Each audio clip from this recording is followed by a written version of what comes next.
ஆண்டவராகிய இயேசு கிறிஸ்துவின் நாமத்திலே உங்கள் அனைவருக்கும் என்னுடைய வாழ்த்துதலை தெரிவித்துக் கொள்கிறேன்.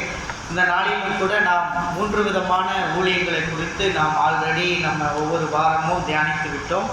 அப்போஸ்தலர் சிலரை தீர்க்கதரிசிகளாக, சிலரை சுவிசேஷகர்களாக ஏற்படுத்தினார் என்று நாம் பார்த்தோம். இன்னும் 2 டாப்பிக்கும் இன்றைக்கே நம்ம பார்த்துருவோம். அது ரெண்டுமே ஒரு கம்பைன்டு ஊழியமாக இருக்கிறது. ஆகவே அந்த எபேசியரின் புஸ்தகம் 4ஆம் அதிகாரம் 13வது வசனத்தை யாராவது ஒருவர்கள் வாசிக்கும்படியாக அன்போடு கேட்டுக்கொள்கிறேன். எபேசியரின் புஸ்தகம் 4ஆம் அதிகாரம் 13வது வசனம்.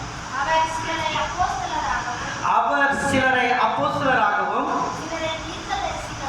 சிலரை தீர்க்கதரிசிகளாகவும், சிலரை சுவிசேஷகர்களாகவும், சிலரை மேய்ப்பராகவும் போதகராகவும் ஏற்படுத்தினார். அல்லேலூயா. இந்த இடத்துல நாம் பார்க்கிறோம், மேய்ப்பர் என்று நாம் பார்க்கிறோம். மேய்ப்பர்கள் என்றால் நம்ம ஆங்கில வேதாகமத்தில் ஷெப்பர்ட் என்று அழைக்கப்படுகிறது. மேய்ப்பர் என்றால் ஷெப்பர்ட். ஸோ மேய்ப்பர்களுக்கான ஒரு தகுதி உண்டு. இஸ்ரவேல் ஜனங்கள் ஆதி காலத்திலே எபிரேயர்கள் மேய்ப்பர்களாக இருந்தார்கள். அவர்கள் மேய்ப்பர்களாக இருந்தார்கள். நம்ம இந்த மேய்ப்பர்களை பற்றி நாம் நிறைய ஆராய்ச்சிகள் செய்யும் பொழுது மேய்ப்பர்கள் கைபர் போலன் கணவாய் வழியாக இந்தியாவுக்குள் நுழைந்தார்கள் என்று பார்க்கிறோம். ஆரியர்கள் மேய்ப்பராக இருக்கிறார்கள். ஸோ அந்த ஆரிய இனத்திலே இந்த மேய்ப்பர்கள் என்று நாம் பார்க்கிறதை நாம் பார்க்கிறோம். முதலில் உலகத்தில் ஆரம்பிக்கப்பட்ட அந்த தொழில், இறைவனால் அங்கீகரிக்கப்பட்ட தொழில் இந்த மேய்ப்பரான தொழில், இந்த ஆடுகளை மேய்க்கும் தொழில். காயின் ஆபேல் நாம் பார்க்கும் பொழுது காயினும் ஆபேலும் 2 தொழில்களிலே வேறுபிரிக்கப்படுகிறார்கள். ஆதாமின் பிள்ளைகள். அதிலே மூத்தவன் விவசாயம் செய்கிறான், இளையவன் ஆடுகளை மேய்க்கிறான். ஆடுகளை மேய்த்தவனுடைய காணிக்கையை கர்த்தர் அங்கீகரித்தார். ஆனால் நிலத்தின் பலன்களில் கொண்டு போய் கொடுத்த காணிக்கைகளை அங்கீகரிக்கவில்லை. இதற்கு பல முரண்பாடுகள் கருத்துக்கள் இருந்தாலும் தம்பியின் காணிக்கையை கர்த்தர் ஏன் ஏற்றுக்கொண்டார், அண்ணன் பெரியவனுடைய காணிக்கையை ஏன் ஏற்றுக்கொள்ளவில்லை என்று சொன்னால், அவன் அந்த காய்கறிகளை தகனப்பீடத்தில் தகனிக்கவில்லை.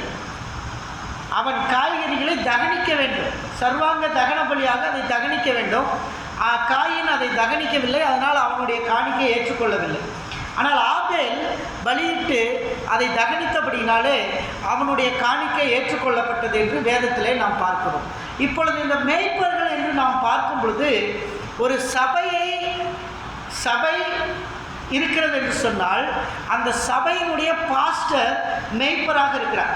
சபையினுடைய பாஸ்டர் மேய்ப்பராக இருக்கிறார். அந்த விசுவாசிகள் ஆடுகளாக இருக்கிறார்கள். அல்லேலூயா, அல்லேலூயா. நமக்கு எல்லாருக்கும் பிரதான மேய்ப்பர் யார் என்று சொன்னால் ஆண்டவராகிய இயேசு கிறிஸ்து. ஆண்டவராகிய இயேசு கிறிஸ்து தான் பிரதான மேய்ப்பராக இருக்கிறார்.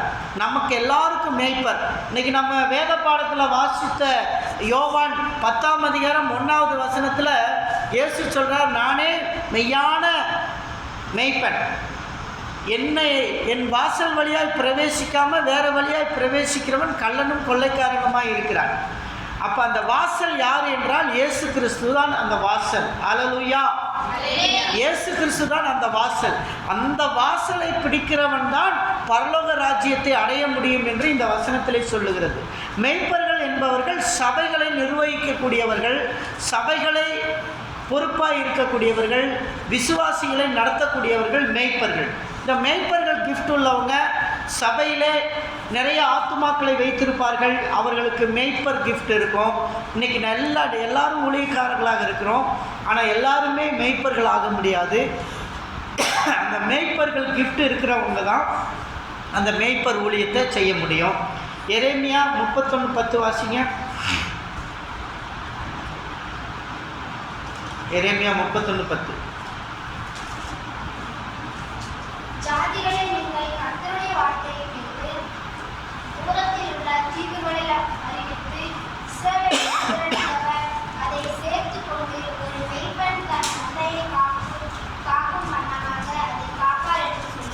இந்த இடத்துல பார்க்கிறோம், ஆண்டவராகிய இயேசு கிறிஸ்து தன்னுடைய பிள்ளைகளை காப்பார், மந்தையை காப்பார் என்று நாம் பார்க்கிறோம்.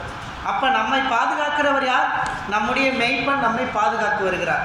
நம்முடைய மேய்ப்பன் நம்மை ஆற்றி தேற்றி அரவணைத்து நம்மை பாதுகாத்து வருகிறார். இன்றைக்கு உங்களை பாதுகாக்கிற தெய்வன் யார் என்று சொன்னால் இந்த மேய்ப்பர்கள். மேய்ப்பர்கள் சபையை பாதுகாக்கிறார்கள், சபையின் விசுவாசிகளை பாதுகாக்கிறார்கள். மேய்ப்பர்கள் ஜெபிக்கும் போது அவர்களுக்கு பாதுகாப்பும் அவர்களுடைய குடும்பத்திலே பாதுகாப்பும் கிடைக்கிறதை நாம் பார்க்கிறோம். மேய்ப்பர்களின் ஜெபத்தை கர்த்தர் கேட்கிறார் என்று நாம் பார்க்கிறோம். இப்படி வேதத்திலே சொல்லப்படுகிற இந்த மேய்ப்பர்கள் என்று நாம் பார்க்கும் பொழுது சபையை நிர்வகிக்க செய்யக்கூடிய பாஸ்டர்ஸை குறிப்பிடுகிறது. அவர்கள் தான் இதை மேய்ப்பர்களாக இருக்கிறார்கள். இந்த மேய்ப்பர்களுக்கும் அந்த அடுத்ததாக வரக்கூடிய சிலரை போதகர்களாக அப்படின்னு போட்டிருக்கு. மெய்ப்பர்கள், போதகர்கள். மெய்ப்பர்கள் என்றால் ஷெப்பர்ட், போதகர்கள் என்றால் ப்ரீச்சர்ஸ். போதகர்கள் என்பவர்கள் நிறைய போதகர்கள் இருப்பார்கள். அதில் கள்ள போதகர்கள் உண்டு, நல்ல போதகர்கள் உண்டு. போதகர்கள் நிறைய பேர் இருப்பாங்க, நிறைய போதகர்கள் இருப்பாங்க. நிறைய பேர் சுவிசேஷத்தை அறிவித்து கொண்டே இருப்பார்கள், திருச்சபை தோறும் செய்வார்கள், சபைகள் தோறும் போவார்கள், போதகத்தை செய்து வருவார்கள். ஆனால் போதக ஊழியம் செய்கிறவர்கள் எல்லாருமே மெய்ப்பர்கள் அல்ல.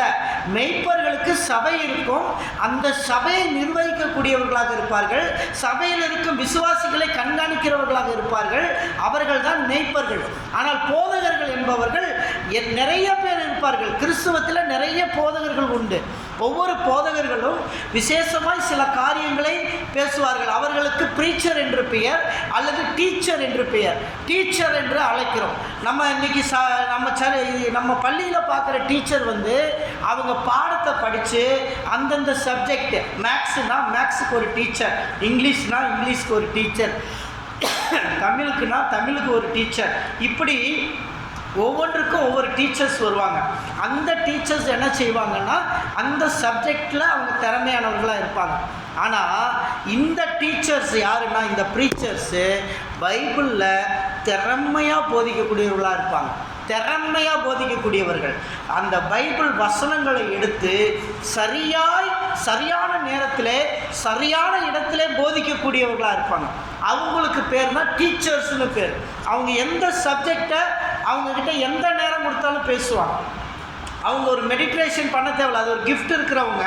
அவங்களுக்கு திடீர்னு ஒரு மேடையில் ஏற்றி ஒரு சின்ன கருத்தை பேசுங்க அப்படின்னு சொன்னால் கூட அவங்களால பேச முடியும். அந்த கருத்தை அவர்கள் வேதத்தின் அடிப்படையில் பேச முடியும். காரணம் என்னவென்று சொன்னால் அவர்களுக்குள்ளே இருக்கிற பரிசுத்த ஆவியானவர் அந்த கிஃப்ட்டை ஆப்ரேஷன் பண்ணுவார். அந்த நேரத்தில் அவங்க பேச ஆரம்பிப்பாங்க. அல்லேலூயா, அல்லேலூயா. ஒரு முறை டாக்டர் சாம் கமலேசன் அவர்கள் அமெரிக்காவிலே இன்டர்நேஷ்னல் ஊழியம் நடந்து கொண்டிருக்கிறது. அந்த ஊழியத்திலே அவர் போய் ஒரு பாட்டை பாடினார். அல்லேலூயா, கர்த்தரை துதியுங்கள் என்ற ஒரு பாட்டு. ரொம்ப ஃபேமஸான பாட்டு அது. அதில் அந்த பாட்டிலே ஒரு ஸ்டான்ஸாக வருகிறது, பரலோகத்திலே இந்தியர்கள் நிரம்பிட துதியுங்கள் என்று அந்த பாடல்களில் ஒரு வரி வருகிறது. அப்பொழுது அந்த பாட்டிலே எல்லா ஊழியக்காரர்களும் கோட் சூட் போட்டு எல்லாரும் மேலே ஏறுகிறார்கள். சாம் கமலேசன் தன்னுடைய செருப்பை கலட்டி கீழே வைத்துவிட்டு அவர் புல்பிட்டில் ஏறி அந்த பாட்டை பாடினார். பாடின பிறகு டாக்டர் பில்லி கிரஹாம் அவர்கள் ஒரு கேள்வி கேட்டார். நீங்கள் பாடின பாட்டிலே பரலோகத்தில் இந்தியர்கள் நிரம்பிட துதியுங்கள் என்று பாடுகிறீர்களே, நீங்கள் 2% தான் கிறிஸ்தவர்கள் இருக்கிறீர்களே, எப்படி நீங்கள் போய் இந்திய பரலோகத்தை நிரப்ப முடியும் என்று கேட்டார்கள்.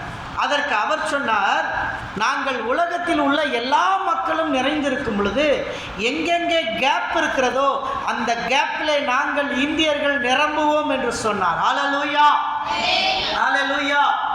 அருமையான தேவனுடைய பிள்ளைகளே, இப்படி இந்த மேய்ப்பர்களுக்கும் ப்ரீச்சர்களுக்கும் சில தாளந்துகள் இருக்கிறது.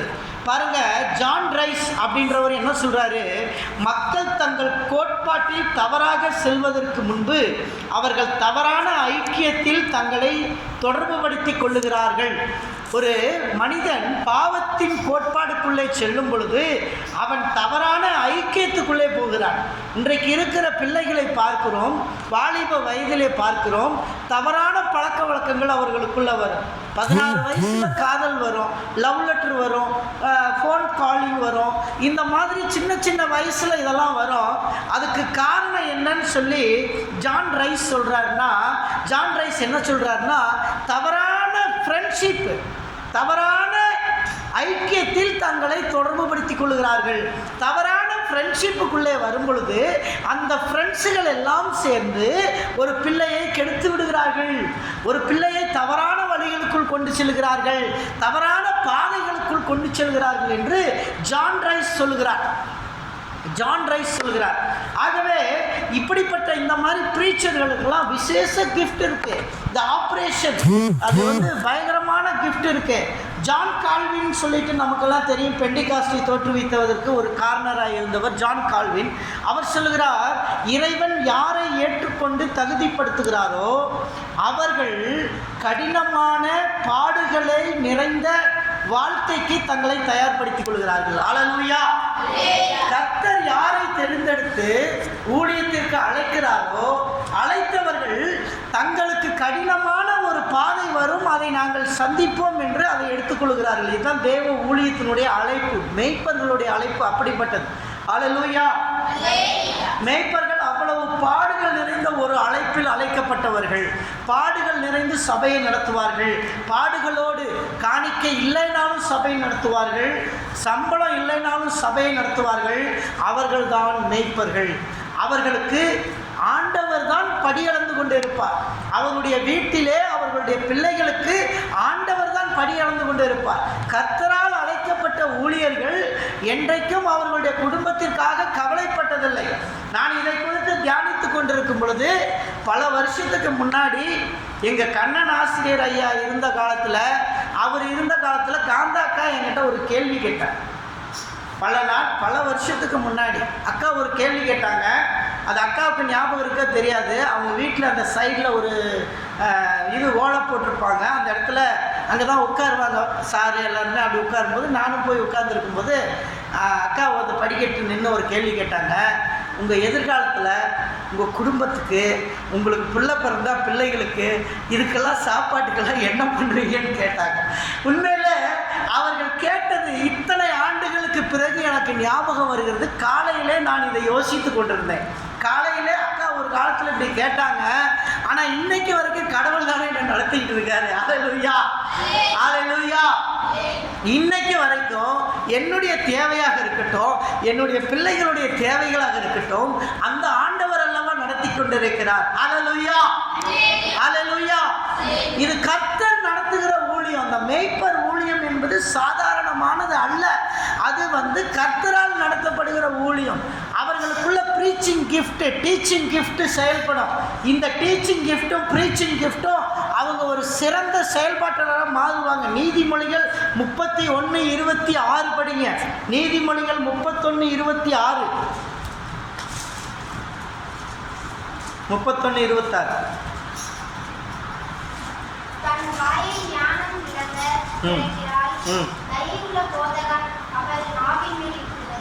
பார்க்கிறோம், தன் வாயை ஞானம் விளங்க திறக்கிறார்.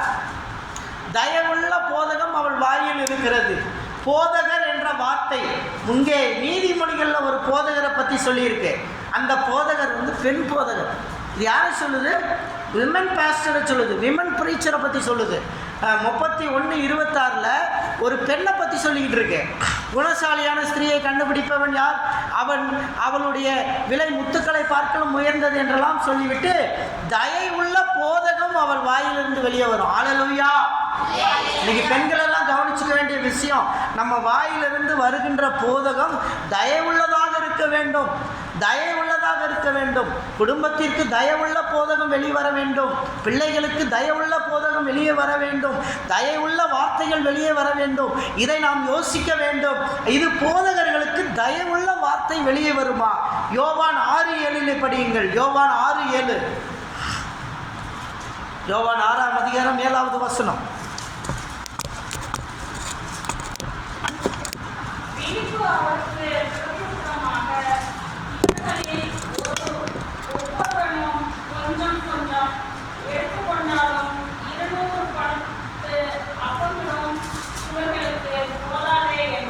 இங்கே பார்க்கிறோம், இங்கே ஒரு போதகர் இருக்கிறார். அந்த போதகர் கேட்குறாரு, ஏதாவது இருக்காப்பா அப்படின்னு கேட்குறாரு. பிள்ளைகளுக்கு சாப்பாட்டுக்கு ஏதாவது இருக்காங்க. பிலிப்பு என்ன செய்கிறாரு? இயேசுவின் சீடர் பிலிப்பு, இயேசுவுக்கு சீடராக இருந்த ஒரு பிலிப்பு. போன வாரத்தில் பிலிப் என்ற ஒரு சுவிசேஷகரை பற்றி நம்ம பார்த்தோம். அந்த சுவிசேஷகர் வேற, இங்கே நம்ம வேதத்தில் படிக்கக்கூடிய இந்த பிலிப் வேறு. இந்த பிலிப்பு இயேசுவனுடைய 12 சீடர்களில் ஒருவர். இந்த பிலிப் என்ன பண்ணார்?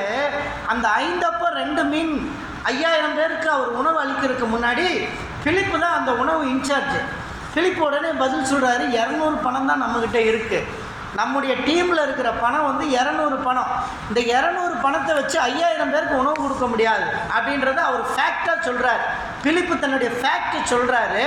சொன்ன உடனே ஆண்டவர் அந்த 5 அப்பத்தை 2 மீனையும் வாங்கி ப்ளஸ் பண்ணி 5000 பேருக்கு கொடுக்குறாரு. ஹல்லேலூயா, ஹல்லேலூயா. தங்களிடத்தில் பணம் இல்லை என்பதை பிலிப்பு அறிந்து அதை இயேசுவினிடத்தில் சரியான நேரத்தில் பிலிப்பு சொன்னதுனால அந்த பிளஸ்ஸிங் பிலிப்பு மூலமாக 5000 பேருக்கு உணவு போயிடுச்சு. ஹல்லேலூயா. அந்த பிளஸ்ஸிங் வந்து பார்த்தீங்கன்னா, அந்த போதகர் அதை ஆசீர்வதித்தார்.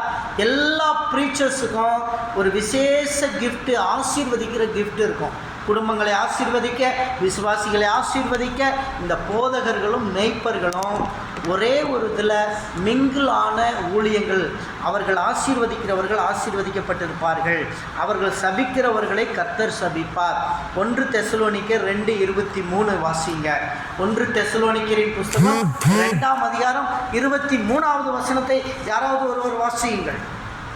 1 தெசலோனிக்கர் 2:23 2:3 2ஆம் அதிகாரம் 3வது வசனம்.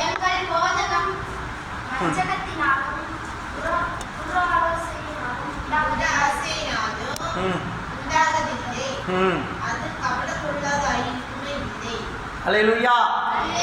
போதகம் எப்படி இருக்கணும்? துராசை இருக்கக்கூடாது, வஞ்சனை இருக்கக்கூடாது, கபடம் இருக்கக்கூடாது. ஒரு ஒரு ஒரு ப்ரீச்சர் எப்படி பேச வேண்டும் என்று சொன்னால், துராசை இல்லாமல் பேச வேண்டும், துராசை இல்லாமல் பேச வேண்டும். அன்னைக்கு சமூக வலைதளத்தில் நான் ஒரு இது பார்த்தேன். அவர் சொல்கிறாரு, நான் 2 கோடி ரூபாய்க்கு வீடு வாங்கியிருக்கேன். ஒரு ஊழியக்கார் சொல்கிறார், 2 கோடி ரூபாய்க்கு வீடு வாங்கியிருக்கேன், என்னுடைய கார் வந்து 1 கோடி ரூபா அப்படின்றார். இது துராசைக்கு அடையாளமானது. இன்றைக்கு ப்ரீச்சர்கள் அப்படித்தான் இருக்கிறார்கள், இன்றைக்கு ப்ரீச்சர்கள் அப்படித்தான் இருந்து வருகிறார்கள். ஆகவே அதுவல்ல ஊழியம். கர்த்தர் ஊழியக்காரனுக்கு எத்தனை கோடினாலும் பணம் தருவார். அது வந்து ஒரு பெரிய காரியம் அல்ல. கர்த்தர் வந்து ஊழியக்காரனை கோடீஸ்வரன் ஆக்குறது வந்து ரொம்ப சர்வசாதாரணம். ஏன்னா ஆண்டவரை தேடுற பிள்ளைகளுக்கு அதெல்லாம் சர்வசாதாரணமாக கொடுப்பார். ஆனால் அதை ஊழியக்காரன் மற்றவர்கள் முன்னாடி ப்ரீச்சிங்கில் பேசுகிறது, அது வந்து துராசைக்கு அடையாளமாக இருக்கிறது, துராசைக்கான அடையாளமாக இருக்கிறது. ஆகவே அதையெல்லாம் தவிர்க்க வேண்டும் என்று வேதவசனம் இங்கே தெளிவாக சொல்லுகிறதை நாம் பார்க்கிறோம். மார்க்கு 14ஆம் அதிகாரம் 14வது வசனத்தை வாசியுங்கள். மார்க்கு 14:14.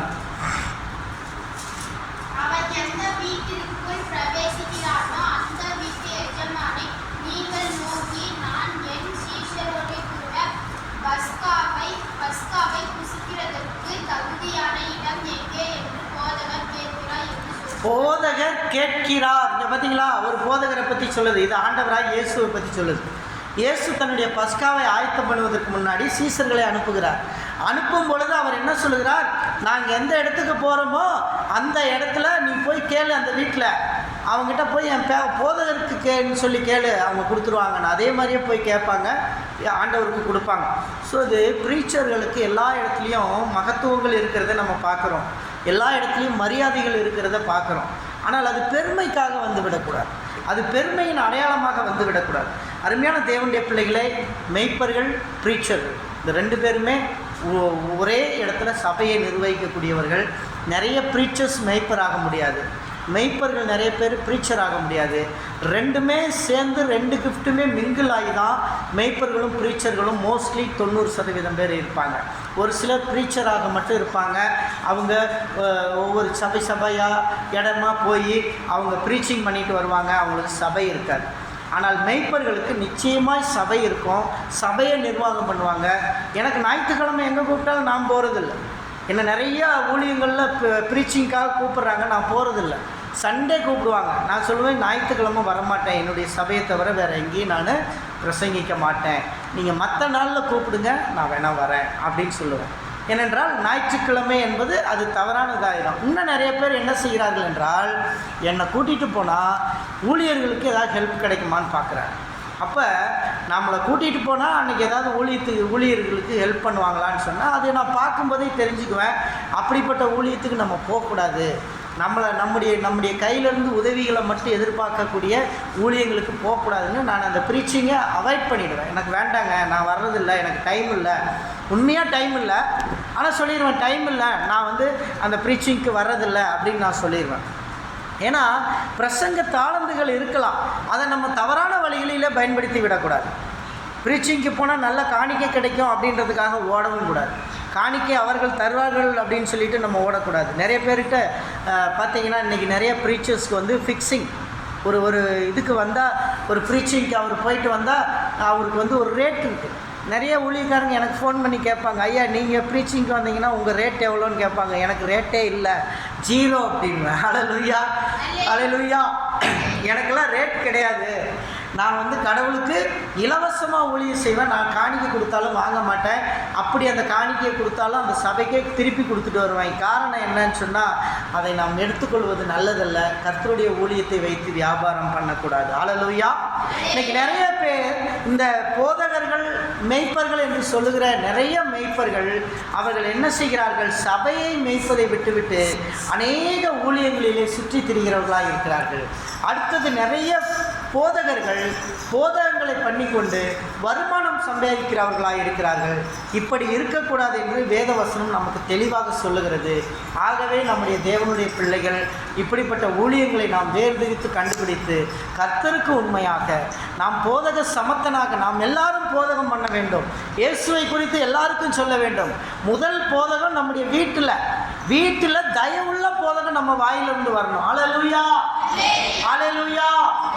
தயவுள்ள போதகம் நம்ம வீட்டில் வரணும். நம்ம பிள்ளைகள், நம்முடைய பெற்றோர்கள் நம்ம மத்தியில் தயவு உள்ள போதகம் வரணும். முதல் போதகம். அப்போ தான் எல்லா இடத்திலும் நம்ம தேவன் நம்மை ஆசீர்வாதமாய் வைப்பார். எல்லாரும் எழுந்து நின்று ஜெபிப்போம். கர்த்தருடைய கரத்திலே இந்த ஆராதனையை ஒப்புக் கொடுப்போம். அருமையான தேவனுடைய பிள்ளைகளே, போதகர்கள், மெய்ப்பர்கள் சபைக்கு பிரதானமாக இருக்கிறார்கள். சபையை அவர்கள் கட்டுகிறவர்கள். அப்படியாக நீங்களும் சபையை கட்டி, நீங்களும் சபையை எடுத்து கொண்டு வரும்படியாக, நீங்கள் அநேகருக்கு போதகங்கள் செய்யும்படியாக உங்களை ஆயத்தப்படுத்துங்கள். கள்ள போதகர்கள் ஆகாதீர்கள். காணிக்கை தேடுகிற போதகர் அல்ல, விசுவாசத்தோடு அன்பின் ஐக்கியத்தோடு அநேகரை ஆசீர்வதிக்கிற போதகராக இருக்க வேண்டும் என்று சொல்லி நம்மை நாமே ஒப்புக் கொடுப்போம். ஆண்டவரே, என் பிள்ளைகளுக்கு நல்ல போதகத்தை நான் செய்ய வேண்டும், என் வாயிலிருந்து நல்ல வார்த்தையான போதகங்கள் வர வேண்டும் என்ற ஆண்டவரிடத்தில் கேட்போம். ஆண்டவரே, உமக்கு நன்றி. தொடர்ந்து ஆசீர்வதியும், தொடர்ந்து எங்களை பலப்படுத்தும் அப்பா, தொடர்ந்து எங்களை பாதுகாத்துக் கொள்ளும். வந்திருந்த பிள்ளைகளை ஆசீர்வதியும். வர தடைப்பட்ட பிள்ளைகளை வருகின்ற நாட்களில் அழைத்து வரும்படியாக செபிக்கிறோம். தயவுள்ள போதகம் அவர்களுடைய வாயிலே வரட்டும். சபை பக்தி விருத்திக்காக சிலரை போதகர்களாகவும் சிலரை மெய்ப்பர்களாகவும் ஏற்படுத்தி இருக்கிறீர் ஆண்டவரே, அதற்காக நன்றி. இந்த சத்தியங்களை கேட்டுக்கொண்டிருக்கிறவர்களுக்கு நல்ல போதகத்தையும் நல்ல மெய்ப்புத்தன்மையும் அவர்களுக்கு கொடுக்கும்படியாக செபிக்கிறேன். சபையை கண்ணு கருத்துமாய் பார்க்கக்கூடிய ஊழியர்களாய் வரட்டும் ஆண்டவரே. உமக்கு நன்றி. துதிக்கிறோம், சோதரிக்கிறோம். தொடர்ந்து ஆசீர்வதியும் ஆண்டவரே. இங்கே இருக்கிற பிள்ளைகளுக்கு நல்ல போதக சமத்தை கொடுங்க. வாயில மேடையில் ஏறி பேசக்கூடிய சமத்தை கொடுங்க ஆண்டவரே. பிள்ளைகளுக்கு நல்ல லீடர்ஷிப் குவாலிட்டியை கொடுங்க ஆண்டவரே. போதகர், மெய்ப்பர் என்று சொல்லும்போது ஒரு குட் லீடர்ஷிப்புக்கு அடையாளமாக இருக்கிறது ஆண்டவரே. அதை இங்கே இருக்கிற சகோதர சகோதரிகளுக்கு கொடுக்க முடியாத அன்போடு கேட்டுக்கொள்கிறேன் ஆண்டவரே. கர்த்தர் வழி நடத்துவீராக. நசரேயனாகிய இயேசு கிறிஸ்துவின் நாமத்தில் வேண்டிக் கொள்கிறேன் பரமபிதாவே.